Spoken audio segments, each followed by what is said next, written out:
Hi everyone, it's Paul. Let's look at endocervical cells. I'm going to start by looking at quickly the histo. So you can see the endocervical canal running down there on the left hand side, and it has a single layer of columnar cells, as do the glands that are lying underneath it. So they're lined by a simple columnar epithelium. And the cells, as you can see on a bit of high power, are really quite tall columnar cells. Nuclei are all arranged along the basement membrane, and the cells pointing in towards the lumen. There's a bit of kind of debris and mucus in that lumen there. And here on the right hand side you can see those long cells have been actually sectioned through, and they're looking a little bit more like a honeycomb. Let's look at endocervical cells now.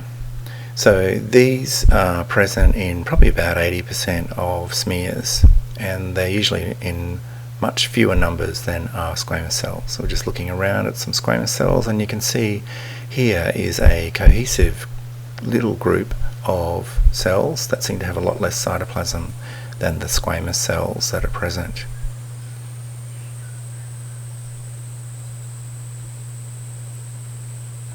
Looking around, mainly squamous cells here too, but here's another group. So these also are endocervical cells.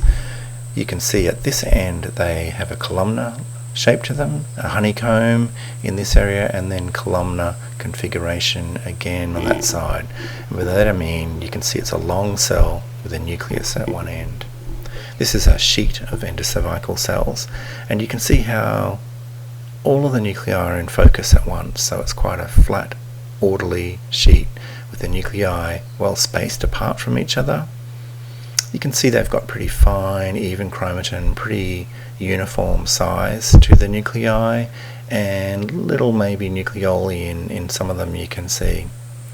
And very orderly, so all in focus. This area is a little different, and it's just because the sheet has folded over on itself here. This is another group. Here they look more tightly packed, but I can see a columnar shape there with a nucleus at one end of the cell, a long cell.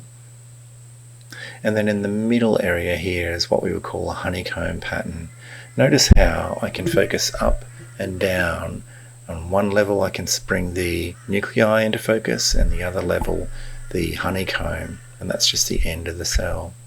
So in summary, endocervical cells form these flat cohesive groups.